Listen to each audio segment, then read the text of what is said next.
Fox 8 is taking a moment to mark our nation's upcoming 250th anniversary to honor our history and those who have shaped it. Tonight, John Snell brings us the story of a Louisiana airman killed in World War II who is finally home.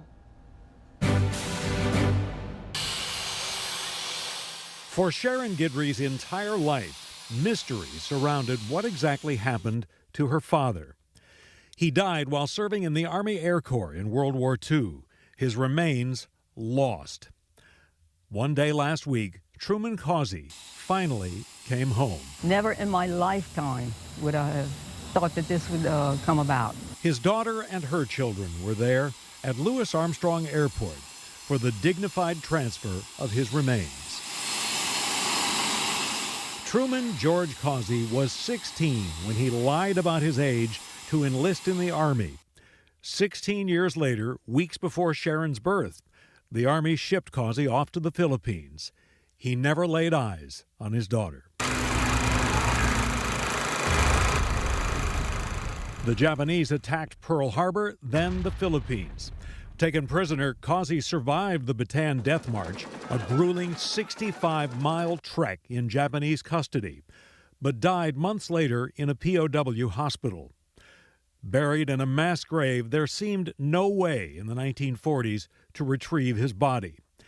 Then, on an idle day last spring, his story took a surprising turn. I was sitting in my easy chair right up there and the phone rang. Someone from the Army called to say that DNA testing had confirmed they had recovered his remains. Last Saturday, with a salute from Lafourche Parish firefighters, Causey was laid to rest in a cemetery in La Rose.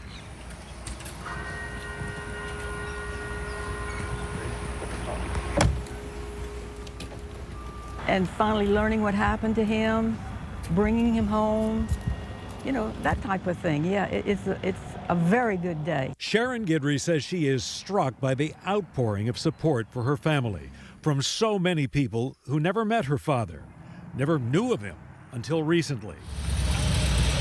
Sean Egan is with the Patriot Guard Riders, who provided an escort. We didn't have to know.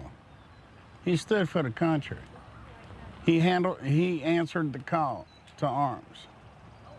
And he deserves the respect that he's due. I've learned more in the last 6 months, of all of this going on than I did my whole life. Grandson Mike Guidry knew how hard his mother had worked to get answers. It says prisoner of war, good conduct medal, World War II victory. And these were medals that you wrote away for and said, hey, I want, my father deserves these medals? Mm-hmm.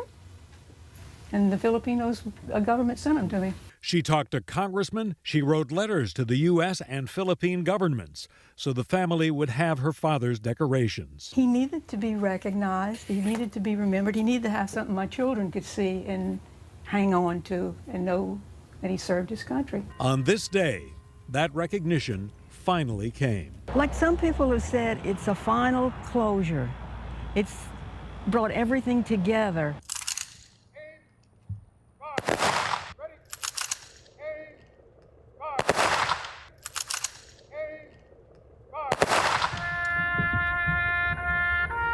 Technical Sergeant Truman Causey was laid to rest on November 15th, 83 years to the day that records show he died in the service of his country.